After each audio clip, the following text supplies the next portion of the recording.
Welcome back, my fellow racers and builders, and new subscribers too who have just subscribed to the channel. Thank you so much, and thank you to my previous recent subscribers who've been following along to this channel up until now. I really appreciate you guys so much. With that said, we got not the most information on this video for you today, but we got some little tips and tricks here that I have found out along the way of doing some, I guess, maintenance for my upcoming race to Italy. While I was building this previous reverse FMA car, I forgot to, well, I'm running 13mm rollers in the rear and 13mm rollers in the front. What I forgot to do was, when installing these underguards and bumper, I didn't cut where you would put your 9mm roller. So this outer, it actually matters because it rubs. You can see how much carbon is poking out right here.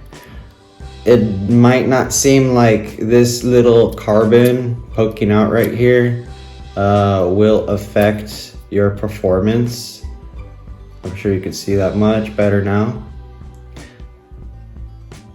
So I'm sure you think it might not affect your performance much, but it really does, because in the end, when you're on, let's say, the track like I was on the last time I went to Italy, it had that 180-degree bend.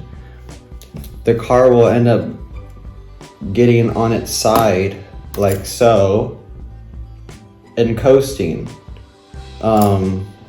And well, when it's on its side, it doesn't allow,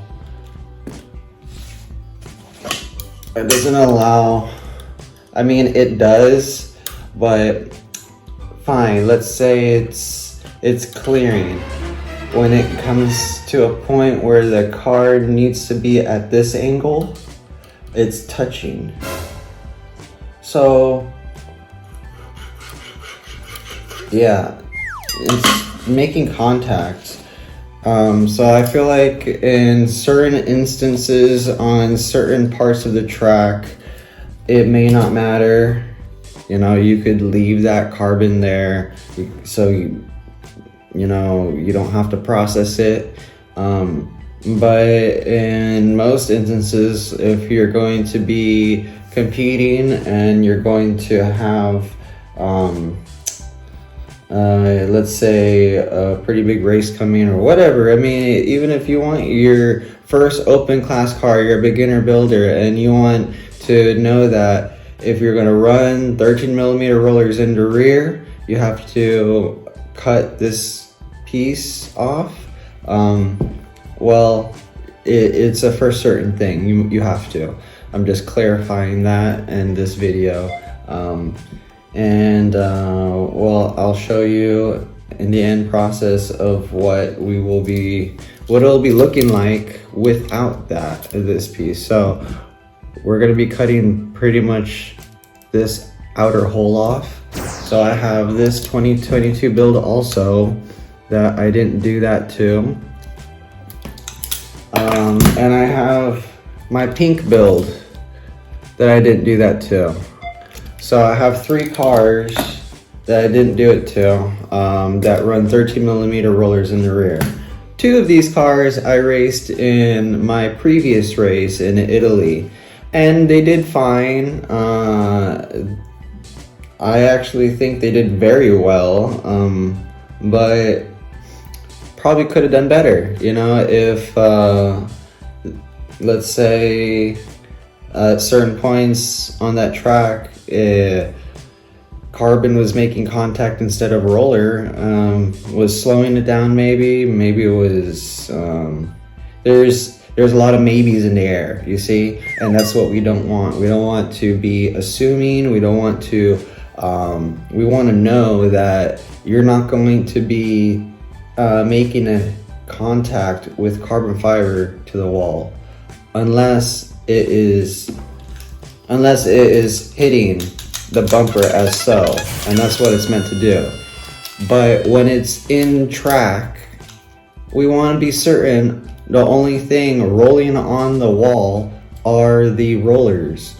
And that's what we were fighting, I guess, against, because of a error on my mistake, for the fact that when I was processing my cars, it was the littlest thing I overlooked. It was, you put together your rear bumper, your whole pivot system, and you're like, oh yeah, we're done. But no, if you got to remember, if you're going to be running 13 millimeter rollers, you have one more step to do. Now, if you're running 18 millimeter or 19 millimeter rollers, you don't have to do it. Apparently, it clears perfectly fine without them. These bad boys, the bigger ones, 19 millimeter rollers. On the most recent regular FMA build I did, you don't have to trim the rear here. It is how it is, and you could end up using that extra hole if you make another hole backwards to bring the rollers back a bit. Use that extra hole to make like a guard so you don't get caught on the track. But the point is you don't have to trim the carbon fiber bumper for the rear if you are running a 19 millimeter roller. I keep saying 18 millimeter, I don't know why. But yeah, a 19 millimeter roller. So with all that said, I'm going to get started on disassembling the rears of these cars and showing you what we need, how to cut it, and maybe how to form it so it doesn't just look like a straight cut. You see a lot of people just doing a straight cut and saying it's good, but we're gonna try and form the bumper a little bit better instead of just cutting it straight. So here we go. All right, so we're gonna be disassembling the car, meaning we're gonna take off the rollers, the under plates, and I'm thinking I should take the bumper off so I don't get carbon all over the car, which I think I will do. So we're gonna get to doing that right now.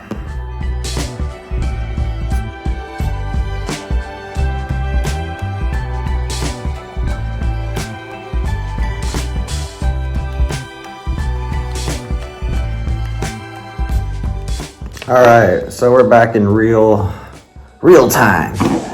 I got the bumper off, rear bumper off of the new reverse FMA build, and this is what we're working with. I think that I'm gonna leave the underguards on as is, and well, since they're already lined up with the top bumper, I'm just going to make my measurements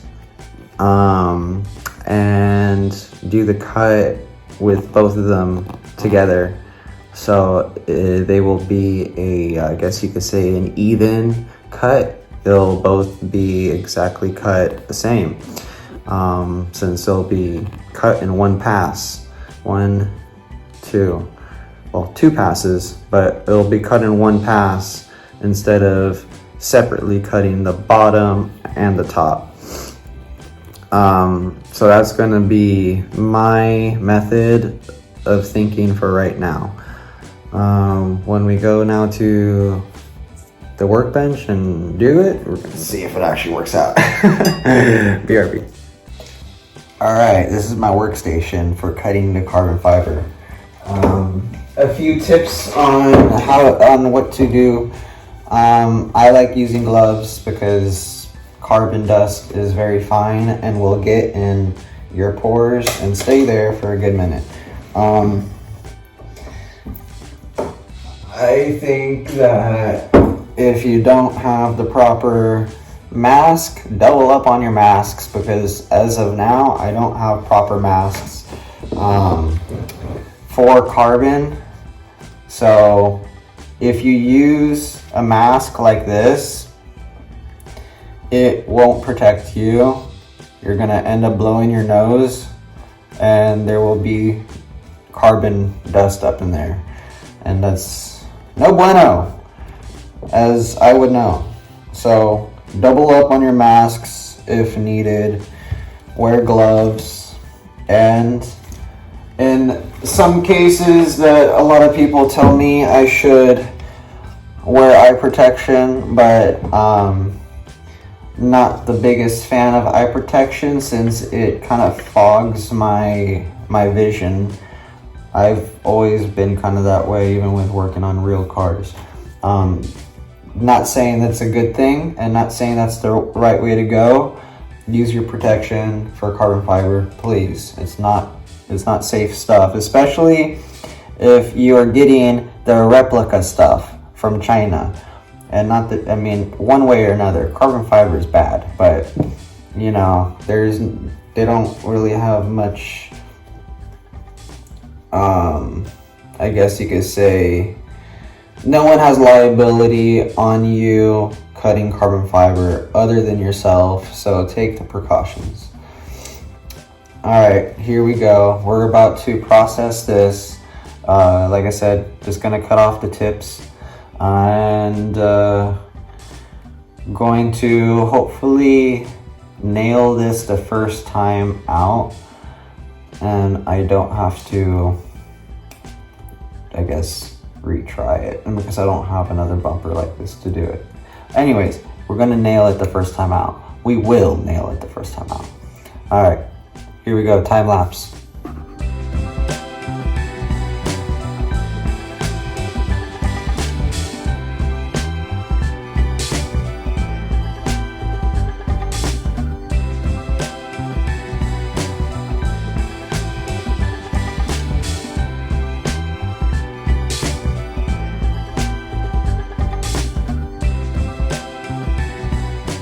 Alright, we're back here in real time, back on the desk. Got done with cutting and shaping the rest of the carbon. Doesn't make it easier. It does not make it easier by leaving them, the underplates and the top plates together. It does make it easier for you to shape the underplate to the top plate a little bit more even, so you can see what you're doing a little bit better. So I guess in a sense it does work a little better if you do both together. So you could get a better forming bottom with the top. But you see, now we're left with only 13 and a 19 millimeter hole. We took the 9 millimeter hole off. So that's what we want. Let's get back to putting this together.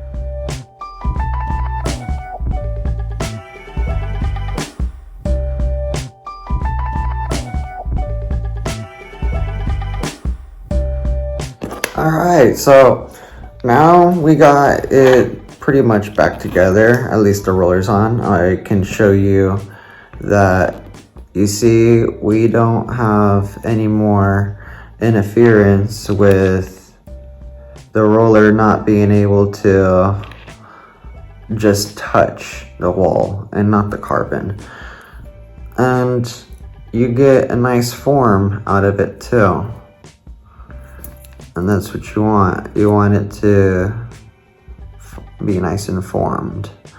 Anyways, let me get this all tightened up and back onto here. We'll be right back.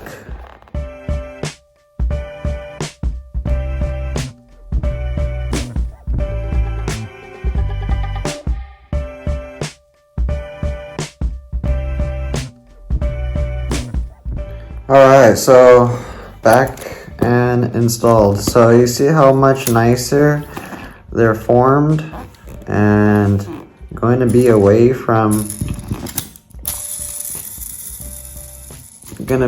the wall. That's what we want.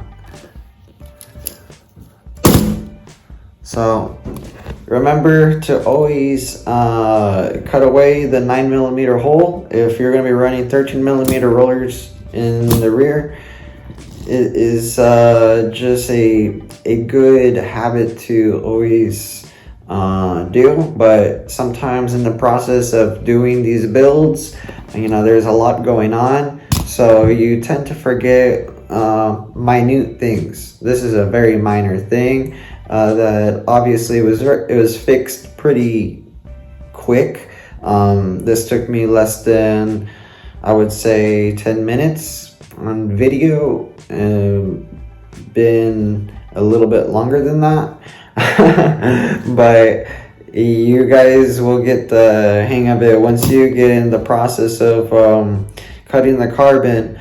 Don't be afraid that if once you make the first pass the carbon looks a little iffy, get your sanding paper, get your whatever you use to smoothen out stuff, and slowly keep making passes at the carbon fiber until you even it out, until it looks smooth. And also don't forget to underneath the carbon, your underplate, don't forget to take away your edging along here, so when it makes contact it doesn't get caught onto the side of the track. These are obviously tips and that a lot of you may already know, but this is tending to more of the, I guess you could say, the people who haven't been into open class for very long, and maybe just need a few pointers. But this could also go to the more experienced racer who, like myself, just happen to overlook a few things, and you're wanting to sharpen your sword a little bit better, meaning get your cars more sorted. And well, here you go. Check on the past video also. It is very informative. It has a lot to do with this car. Hopefully the next video after this one will be more information, but we will be wanting to do a body for this guy soon, so maybe leave in the comments what kind of body I should do for this car, because it's pretty cool. I really like it. I had a really good friend of mine last night call me, Tony from the States. He basically, one of my good old friends from back in the day, congratulating me on building this car. So thank you, Tony. I really appreciate the support. And thank you all, for always messaging me and asking questions and wanting to be more involved into Mini 4-wheel drive.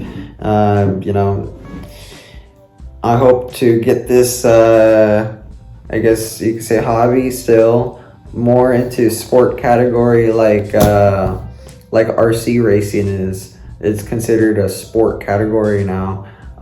So stay tuned. You're along this journey, with me, and I'm here along this journey with you guys. So let's make it happen. Till next time, stay tuned. Please subscribe, like, comment, share, and we love you for it as always. Laters.